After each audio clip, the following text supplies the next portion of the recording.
యేసే పరిష్కారం అనుదిన బైబిల్ స్టడీ కార్యక్రమం ప్రేక్షకులందరికీ యేసుక్రీస్తు వారి అత్యున్నతమైన నామమున వందనాలు. ప్రభువునందు ప్రియా దేవుని బిడ్డలారా, నేటి దినము బ్రదర్ కారుపాటి శ్యామ్ సాగర్ గారి ద్వారా వచన ధ్యానములను ఆది కాండము నుండి ధ్యానం చేసుకుందాం. మీరందరూ బైబిల్తోనూ నోట్బుక్తోనూ సిద్ధపడి ఉంటే బ్రదర్ కారుపాటి శ్యామ్ సాగర్ గారు ప్రార్థన చేసి ఈ దినపు వాక్య పరిచర్య చేస్తారు. ప్రభువునందు ప్రియమైన దేవుని బిడ్డలారా, ఈ రాత్రి కాలపు వాక్య భాగం కొరకు ప్రార్థన చేద్దాం. ఎపిసోడ్ సహకారులు కావాలి, ప్రార్థనలో జ్ఞాపకం చేసుకోండి. మమ్మల్ని మిక్కిలిగా ప్రేమిస్తోన్న మా ప్రియ తండ్రి, మీకు వందనాలు. ఈ రాత్రి మీ పాదాల చెంతకు వచ్చి ప్రార్థన చేస్తున్నాం. మా ప్రేక్షకులు రక్షించబడాలి, అది మా ఆశ. సువార్త వింటున్న ప్రతి ఒక్కరూ మీ సన్నిధిలో కనపడాలని కోరుతున్నాను. ఎపిసోడ్ సహకారులను పంపించండి. ఘనత, మహిమ, ప్రభావాలు మీరు పొందండి. యేసు ప్రభు పేరిట వేడుకొనుచున్నాము తండ్రి, ఆమేన్. ప్రభువునందు ప్రియా దేవుని బిడ్డలారా, దయచేసి మీ పరిశుద్ధ బైబిల్ గ్రంథాన్ని తెరవండి. ఆది కాండము గ్రంథము 49వ అధ్యాయము 29వ వచనము నుండి వాక్యాన్ని గమనించండి. ఆది కాండము గ్రంథము 49వ అధ్యాయము 29వ వచనము నుండి వాక్యమును గమనించండి. తరువాత అతడు వారికి ఆజ్ఞాపిస్తూ ఇట్లనెను, నేను నా స్వజనుల యొద్దకు చేర్చబడుతున్నాను. నేను నా స్వజనుల యొద్దకు చేర్చబడుతున్నాను. అబ్రహాము, ఇస్సాకు, యాకోబు అనేటువంటి వారు చివరి దినాన చెప్పినటువంటిది, మేము స్వజనుల యొద్దకు చేర్చబడుతున్నాము. ఎక్కడికి వెళ్తున్నారు చనిపోయినటువంటి వీరందరూ? ఇది కొంచెం ఆలోచించాల్సిన ప్రశ్న.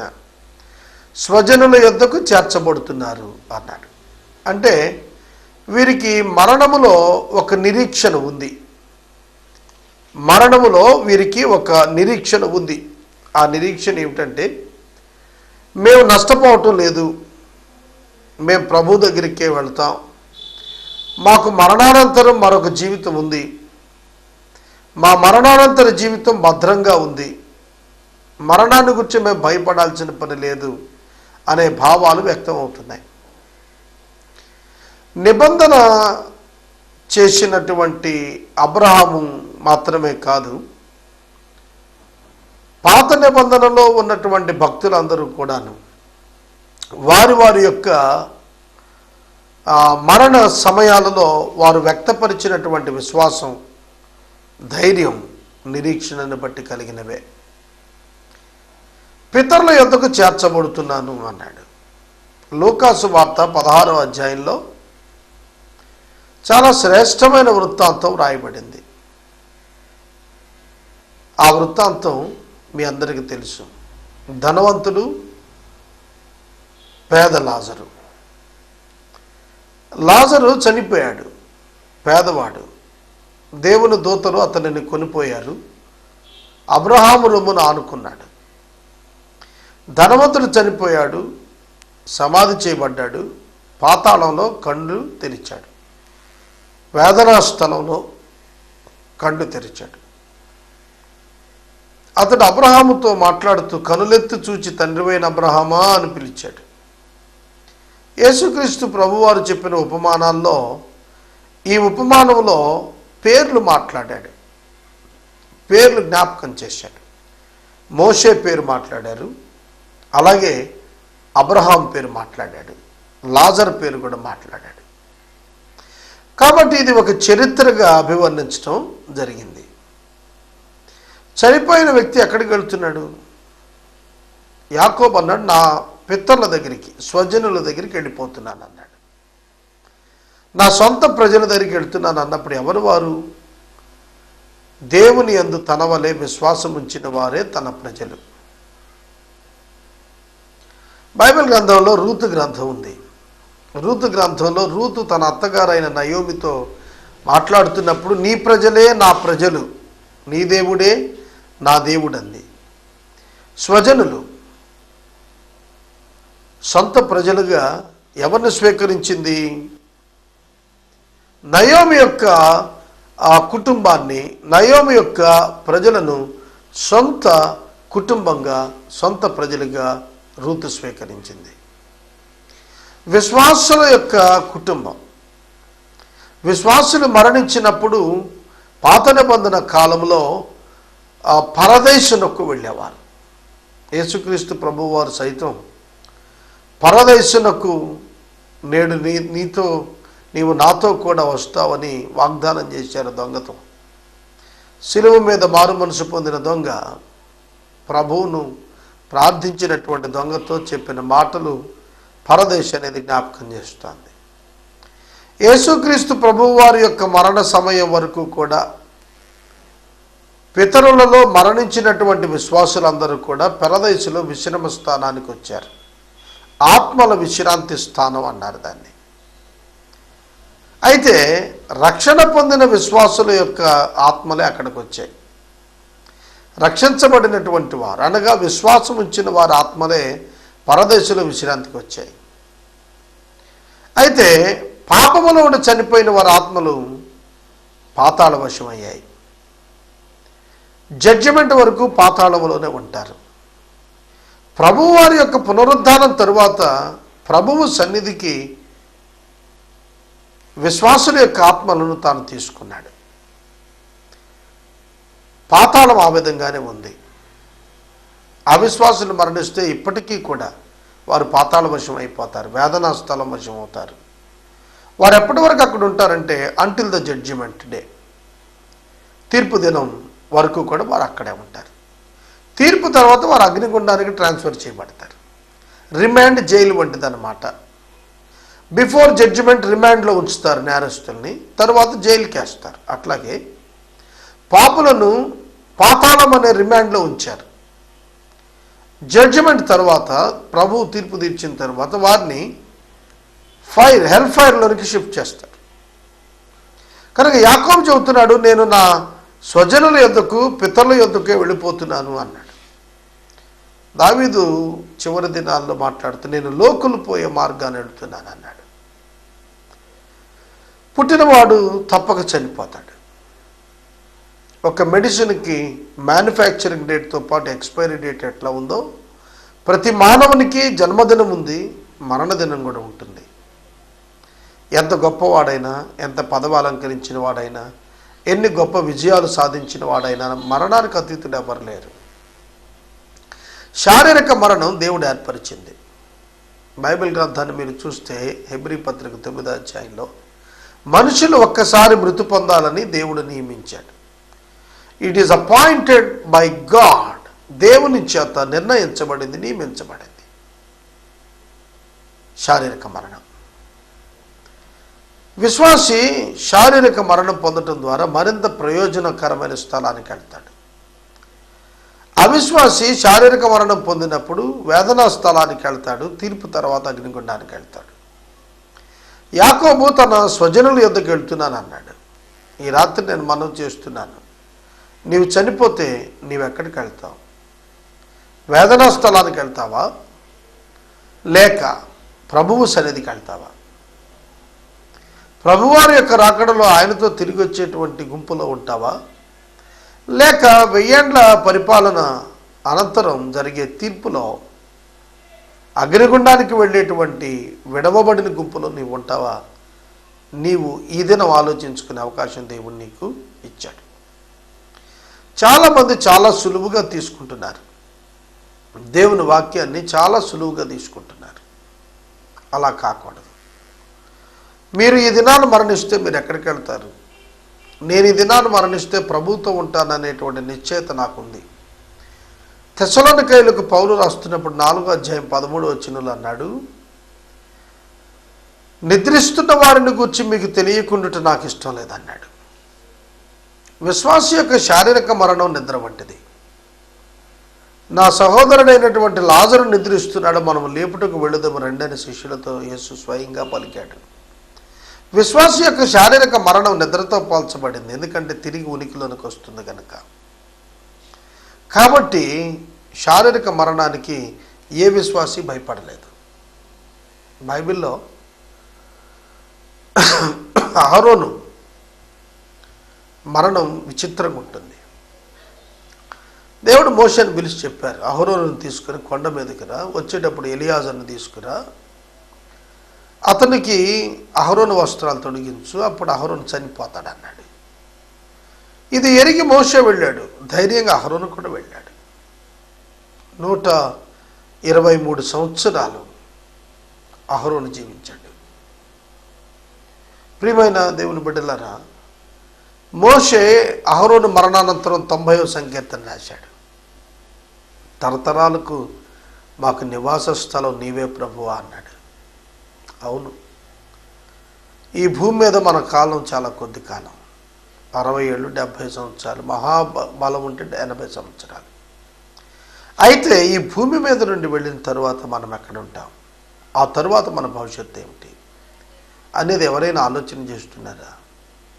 ఈ 70 సంవత్సరాల జీవితం కొరకు భూమి మీద ఎన్ని ప్రణాళికలో అనేక మంది డబ్బు సంపాదించి తమ పిల్లల తరములు సౌఖ్యముగా ఉండాలని ప్రణాళిక చేస్తున్నారు. వాస్తవమైన సౌఖ్యం మరణానంతర జీవితంలోనే సాధ్యం. భూమి మీద నీవు ఉండగానే నీవు శారీరక మరణం పొందకముందే ప్రభువైన యేసుక్రీస్తునందు విశ్వాసం ఉంచితే మరణము నుండి తప్పించుకుంటావు, అనగా అగ్నిగుండం నుండి తప్పించుకుంటావు, పాతాళం నుండి తప్పించుకుంటావు. నువ్వు ప్రభు బిడ్డగా ప్రభు సన్నిధిలోనికి వస్తావు. మరణమైనా నిన్ను దేవుని నుండి, యేసుక్రీస్తు ప్రభు యొక్క ప్రేమ నుండి నిన్ను ఎడబాప నేరదనేటువంటి అద్భుత సత్యం నీవు గుర్తెరగాలి. యాకోబు తన యొక్క పితరుల దగ్గరికి, స్వజనుల యొద్దకు వెళ్తున్నాను అన్నాడు. భయం ఉండదు. ఈ మధ్యకాలంలో నాకు తెలిసిన ఒకరు విదేశం నుండి వచ్చారు. వారు అమెరికా దేశంలో ఉండగా ఇద్దరు ఇండియన్స్ మాట్లాడుకుంటున్నారట. మాట్లాడుకుంటూ భారతదేశంలో మీరు వెళ్ళాలి అని అనుకున్నప్పుడు మీకు ఎట్లా ఉంటుంది ఫీలింగ్ అంటే, వారు చెప్పారు, నా తల్లిదండ్రులు ఉన్నారు, నా అన్నదమ్ములు ఉన్నారు, నా రక్త సంబంధికులు ఉన్నారు, నా దేశంలో నా ఇల్లు చిన్నది, నా పరిస్థితులు చిన్నవైనా నా స్వదేశానికి నేను వెళ్ళటం అంటే, నా ప్రజలకు మధ్యకి వెళ్ళటం అంటే నాకు చాలా ఇష్టం అని చెప్పారట. నిజమే, మన ప్రజల మధ్యకు మనం వెళ్ళటం ఎంత ఆనందదాయకం. దూర ప్రాంతాల్లో ఉద్యోగాలు చేస్తున్న వారు సెలవులకు, హాలిడేస్కు, వేకెన్సీస్కు స్వజనుల దగ్గరికి వస్తున్నప్పుడు ఎంత ఆనందంగా వస్తారు. అలాగే శారీరక మరణం ద్వారా మనం మన పితరులను కలుసుకుంటాం. అయితే వాస్తవం మనం విశ్రాంతిలో ఉంటాం, అయితే ప్రభువు రాకడలో మనం కలుసుకుంటాం. దీనిని మీరు గుర్తెరగాలి. ఒక ఓడ ప్రయాణంలో ఒక తల్లిగారు ప్రయాణం చేస్తూ వెళుతున్నారట. ఆ ప్రయాణంలో ఓడ నావికుడు తుఫాను ప్రమాదం హెచ్చరిక తెలియచేశాడు. ఓడలో ఉన్న వారందరూ కంగారు పడుతున్నారు, కానీ ఆ వృద్ధురాలు మాత్రం సంతోషంగా ఉందట.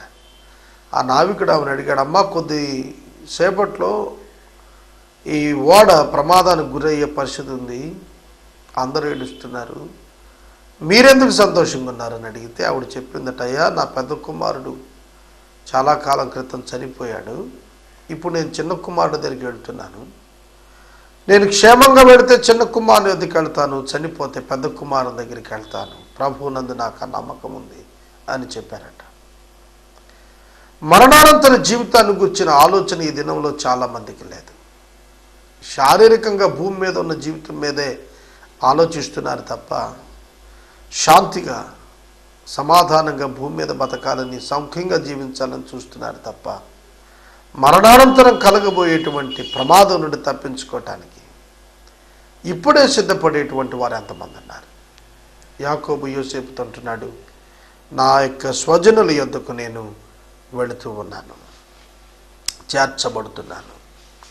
చేర్చబడుతున్నాను అనే పదం, నన్ను తీసుకెళ్తారు ఎవరో, చేర్చబడతాను, ధాన్యం బస్తా ఇంటికి చేర్చబడుతుంది. చేర్చబడుట అంటే లిఫ్టెడ్ అప్, తీసుకుని పోబడుతున్నాను నేను అని చెప్తున్నాడు. ఎవరు తీసుకెళ్ళారు? పాత నిబంధనలో దేవుని దూతలు తీసుకెళ్ళారు. కనుక ప్రభువు సన్నిధిలో మేము ఉంటామనేటువంటి నిరీక్షణ ఎంత ధైర్యాన్ని ఇస్తుంది ఒక్కసారి ఆలోచన చేయండి. హిత్తీయుడైన ఎఫ్రోను భూమి యందున్న గుహలో నా తండ్రుల యొద్ద నన్ను పాతిపెట్టండి. చివరి కోరిక యాకోబు కోరుకుంటున్నాడు. ఏమిటంటే, నా తండ్రులు అంటే ఇస్సాకు, అబ్రహాము వారన్నమాట, వారి దగ్గర నన్ను పాతిపెట్టండి అంటున్నాడు. ఎందుకని వారి దగ్గర పాతిపెట్టమంటున్నాడు? అది వారికి స్వాస్థ్య భూమి, అది వారికి స్వాస్థ్య భూమి. ఇప్పటికీ అవి ఉన్నాయి సమాధులు. అబ్రహాము దానిని, ఆ పొలాన్ని హిత్తీయుడకు ఎఫ్రోను యొద్ద శ్మశాన భూమి కొరకు స్వాస్థ్యంగా కొన్నాడు. అక్కడనే వారు అబ్రహామును అతని భార్య అయిన శారాను పాతిపెట్టిరి. అక్కడనే ఇస్సాకును అతని భార్య అయిన రెబెకాను పాతిపెట్టిరి. అక్కడనే నేను లేయాను పాతిపెట్టి తిని, ఆ పొలమును అందులో ఉన్న గుహయు హేతు కుమారుల యొద్ద కొనబడినది అని యాకోబు తన కుమారులకు ఆజ్ఞాపించుట చాలించి మంచము మీద తన కాళ్ళు ముడుచుకొని ప్రాణము విడిచి తన స్వజనుల యొద్దకు చేర్చబడెను. మే హిజ్ సోల్ ఇన్ రెస్ట్ అనే పదం మీరు వినే ఉంటారు. సాధారణంగా ఫ్యూనరల్స్లో ఈ మాట వాడుతుంటాం. కొన్ని సమాధుల పైన వేసే పలకాల మీద కూడా ఉంటుంది ఈ మాట. చేర్చబడ్డాడు, విశ్రాంతిలోనికి వెళ్ళాడు. దానియేలు గ్రంథం 12వ అధ్యాయంలో చాలా స్పష్టంగా గాబ్రియేలు మాట్లాడుతున్న మాటల్లో, కాలాంతమందు నీవు నిలిచిన ఎడల, నీ వంతులో నీవు నిలిచి కాలాంతమున నీవు విశ్రాంతి నొందుదువు అని అంటాడు. యోహాను సువార్త 5వ అధ్యాయంలో కూడాను విశ్రాంతి, అలాగే హెబ్రీ పత్రిక 4వ అధ్యాయంలో విశ్వాసికి నిలిచి ఉన్నటువంటి విశ్రాంతిని గురించి తెలియచేస్తూ వచ్చాడండి. కనుక విశ్వాసికి విశ్రాంతి నిలిచింది. అదే యాకోబునకు దేవుడు ప్రసాదించాడు. Physical death is the blessing for a believer. ఒకని జన్మదినము కంటే ఒకని మరణదినమే మేలు అన్నాడు. అట్టి మేలు యాకోబు అందుకున్నాడు. కీర్తనాకారుడు అన్నాడు తన శారీరక మరణాన్ని గురించి మాట్లాడుతున్నప్పుడు, మనోహర స్థలాల్లో నాకు పాలు ప్రాప్తించెను, శ్రేష్టమైన స్వాస్థ్యం నాకు కలిగింది అన్నాడు. భూమి మీద అట్టి స్థలం లేదు. సోదరుడా, సోదరి, దేవుడు ఆత్మలను, విశ్వాసుల ఆత్మలను విశ్రమింపజేసే స్థానానికి యాకోబు వెడలిపోయాడు. యాకోబు మరణము అతని కుటుంబాన్ని ఎంతో కృంగదీసింది. అతని కుమారులు, అతని కుమారుల కుమారులు అందరూ కూడా యాకోబున్నంతకాలం ధైర్యంగా ఉన్నారు. యాకోబు మరణం తర్వాత కుటుంబీకులు యోసేపుకు భయపడ్డారు. ఎందుకంటే తండ్రి బతుకున్నంత కాలం మమ్మల్ని ఉపేక్షించాడేమో, మమ్మల్ని క్షమించినట్టు మౌనంగున్నాడేమో, తండ్రి మరణించిన తర్వాత మమ్మల్ని అందరూ చంపేస్తాడేమో అనే భావానికి, భయానికి వారు వచ్చారు. అటువంటి భావము, అటువంటి భయము ఇశ్రాయేలు పెద్దలు, గోత్రకర్తలందరికీ కలిగింది. కానీ యోసేపు వారిని ప్రేమించాడు తప్ప, వారిని దీవించాడే తప్ప, వారిని పోషించాడే తప్ప వారిని ప్రశ్నించలేదు. 50వ అధ్యాయం. యోసేపు తన తండ్రి ముఖము మీద పడి అతనిని గూర్చి ఏడ్చి అతనిని ముద్దు పెట్టుకొనెను. యోసేపు తన తండ్రి ముఖము మీద పడి ఏడ్చి అతనిని ముద్దు పెట్టుకొనెను. యోసేపు చాలా గొప్ప స్థితిలో ఉన్నాడు. ఐగుప్తుకు ప్రధానమంత్రి స్థానంలో ఉన్నాడు. అటువంటి యోసేపు తండ్రి నిమిత్తం కన్నీరు కారుస్తున్నాడు. పాత నిబంధన గ్రంథంలో భక్తుల నిమిత్తం విలాపం చేసేవారు, కన్నీరు కార్చేవారు. 30 దినాలు, 40 దినాలు, 70 దినాలు అలాగున చాలా విలాపం చేసేటువంటి వారు యాకోబు నిమిత్తము విలాపం చేస్తున్నారు. యోసేపు అతని సోదరులందరూ కన్నీరు గారుస్తున్నారు. తరువాత యోసేపు సుగంధ ద్రవ్యములతో తన తండ్రి శవాన్ని సిద్ధపరచాలని తన దాసులైన వైద్యులకు ఆజ్ఞాపించెను. యోసేపు ఎంతగా హెచ్చించబడ్డాడు. గొప్ప గొప్ప వైద్యులు తనకు దాసులైపోయారు. కాబట్టి అతని తండ్రి యొక్క శవాన్ని భద్రపరచడానికి, శుభ్రం చేయటానికి మంచి సుగంధ సంబంధమైన ద్రవ్యాలను ఇచ్చి సిద్ధపరచండి డెడ్ బాడీని అని చెబుతున్నాడు. వైద్యులు ఇశ్రాయేలును సుగంధ ద్రవ్యములతో సిద్ధపరిచారు. లాంగ్ డిస్టెన్స్ డెడ్ బాడీని పంపించాలి అని అంటే కనుక దాన్ని ఎంబామింగ్ చేస్తారు. దానికి సంబంధించి డెడ్ బాడీ లోపల ఉన్నటువంటి ప్రేగులు, కుళ్ళిపోయే పదార్థాలన్నీ తీసేస్తారు. తీసి ఇంతకాలం ఇది ఉండాలి అని అనుకున్నప్పుడు అంతకాలం బాడీ డీకంపోజ్ అవ్వకుండా ప్రత్యేకంగా దానికి కొన్ని ఇంజెక్షన్స్ ఇస్తారు. ఈ మధ్యన మనం చూసాం, ఒక పెద్ద ఆయన చనిపోయినప్పుడు ఆ ముఖానికి ఎంబామింగ్ చేశారని పత్రికల్లో మనం చదువుకున్నాం. అలా ఏలూరులో ఒక పెద్ద సేవకుడు చనిపోయినప్పుడు ఒక 21 దినాలు ఆ డెడ్ బాడీ రావటానికి పట్టింది ఇంచుమించుగా అమెరికా దేశం నుండి. వారిని తీసుకుని వచ్చినటువంటి ఆ బాక్స్ ఓపెన్ చేసే ముందు చాలా ప్రక్రియ అది. కనుక లాంగ్ పీరియడ్ డెడ్ బాడీని సేవ్ చేయాలి అన్నప్పుడు, అది పాడవకుండా కాపాడాలన్నప్పుడు వైద్యులు దాన్ని సిద్ధపరుస్తారు. ఇప్పటికీ పిరమిడ్స్ ఉన్నాయి, ఈజిప్ట్ పిరమిడ్స్ అంటారు, మమ్మీస్ అంటారు, చూశారు అవి. ఈ మధ్య కాలంలో ఒక పిరమిడ్ బ్రేక్ చేశారు, బద్దలు కొట్టారు. జియోగ్రాఫిక్ ఛానల్లో ఒక 4 సంవత్సరాల క్రితం చూపించారు అది. ఆ ఛానల్లో ఆ పిరమిడ్ బద్దలు కొట్టినప్పుడు ఒక కాఫిన్ బాక్స్ దొరికింది. ఆ బాక్స్లో ఫరో యొక్క కుమారుడు, ఆ సమాధి ఫరో సమాధి, అందులో తన కుమారుని యొక్క సమాధి అన్నీ కూడా ఉన్నాయి. ఆ బాక్స్లో కొన్ని గోధుమ గింజలు ఉన్నాయట. ఆ బాక్స్లో ఒక రైటప్ దొరికింది. మోషే ద్వారా దేవుడు పిలిచినప్పుడు స్పందించని కారణంగా తన పెద్ద కుమారుడు జ్యేష్ఠుడు చనిపోయినట్టుగా ఫారో రాసినటువంటిది అది. కనుక ఈ డాక్టర్స్ తీసుకున్న ఒక ప్రత్యేకమైన శ్రద్ధ ఇక్కడ కనిపిస్తుంది. యోసేపు యొక్క తండ్రి యాకోబు గారి శవాన్ని యోసేపు యొక్క వైద్యులు పర్సనల్గా దానిని భద్రపరచడానికి సుగంధ ద్రవ్యాలు అప్లై చేశారు.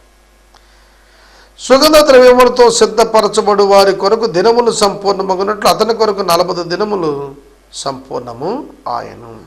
అది బాడీ దాన్ని ప్రిజర్వ్ చేయటం కొరకైనటువంటి ప్రిపరేషన్కి 40 days పట్టింది. Egyptians 70 days ఏడ్చారట. ఐగుప్తీయులు 70 దినాలు యాకోబు కోసం అంగలార్చారు. అతను కూర్చుని అంగలార్పు దినాలు గడిచిన తర్వాత యోసేపు ఫరో ఇంటి వారితో మాట్లాడాడు. మీ కటాక్షం నా మీద ఉంటే మీరు గ్రహించి నా మనవి ఫరో చెవిని వేసి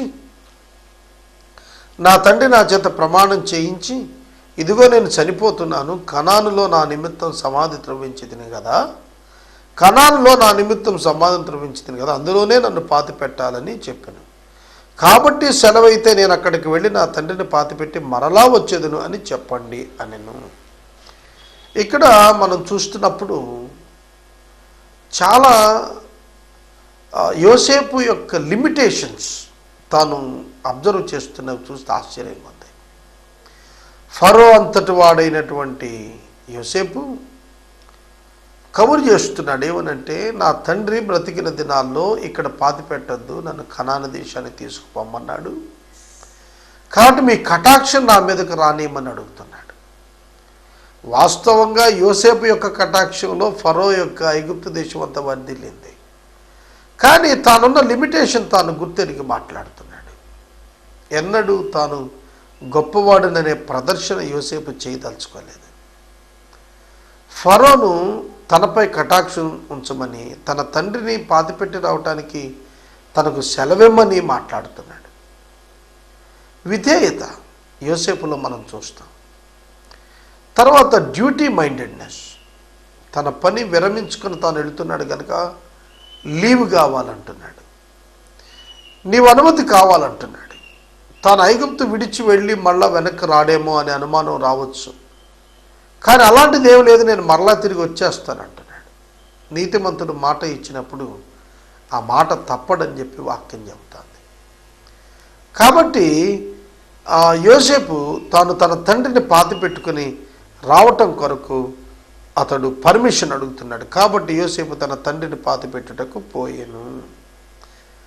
ఫరో నీ చేత ప్రమాణము చేయించిన ప్రకారము నీ తండ్రిని తీసుకుని వెళ్ళి పాతిపెట్టుకోమన్నాడు. యోసేపును ఫరో ప్రేమించాడు, చాలా అభిమానించాడు. యోసేపు మరణించిన తర్వాత వచ్చిన ఫరోలు ఇశ్రాయేలీలకు వ్యతిరేకులయ్యారు తప్ప యోసేపు బ్రతుకు ఉండగా ఫారోస్ అందరూ కూడాను ఇశ్రాయేలు జనాంగానికి చాలా ప్రియమైన వారిగానే ఉన్నారు. వాళ్ళని ప్రేమించారు, వాళ్ళని గౌరవించారు, వాళ్ళని ఆదరించారు, వాళ్ళని అభివృద్ధి చేసుకోవటానికి అవకాశాన్ని ఇచ్చారు. కనుక ఐగుప్తులో కొద్ది కాలం వారు బాగానే ఉన్నారు.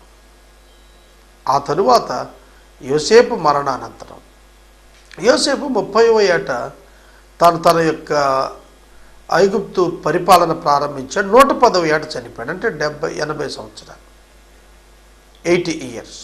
80 ఇయర్స్లో 14 ఇయర్స్ కరువు, ఈ సంబంధిత సంవత్సరాలు.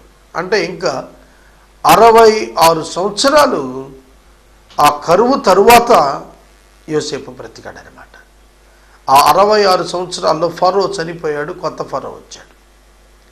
కాబట్టి ఇశ్రాయేలీలకు శ్రమలు ప్రారంభమయ్యాయన్నమాట. రేపటి వాక్య ధ్యానంలో నేను 8వ వచనము నుండి మరలా వాక్యాన్ని జ్ఞాపకం చేస్తాను. ఆదికాండము గ్రంథం మనం చివరి అధ్యాయానికి వచ్చాం, 50వ అధ్యాయానికి వచ్చాం. ఇంచుమించుగా 120 దినాలు పైగా మనం ఈ యొక్క ఆదికాండమును బైబిల్ను స్టడీ చేశాం. ఈ వాక్యం మీకు ఆశీర్వాదంగా ఉండాలని నేను భావిస్తున్నాను. ఎపిసోడ్ సహకారులు లేరు, దయచేసి ముందుకు రండి. మనము ఇంతవరకు బ్రదర్ కారుపాటి శ్యామ్ సాగర్ గారి ద్వారా ఆది కాండము నుండి వాక్య ధ్యానమును చేసుకున్నాం. ఈ కార్యక్రమం ద్వారా మీరు పొందుకునుచున్న ఆత్మీయ మేలులు ఒక ఉత్తరం ద్వారా మాకు తెలియచేయండి. మీ ప్రార్థనా మనవులు మాకు తెలియచేస్తే ఏసే పరిష్కారం కార్యాలయంలో ఏర్పాటు చేసిన ప్రత్యేక ప్రార్థనా శిబిరంలో మీ కొరకు ప్రార్థిస్తాం.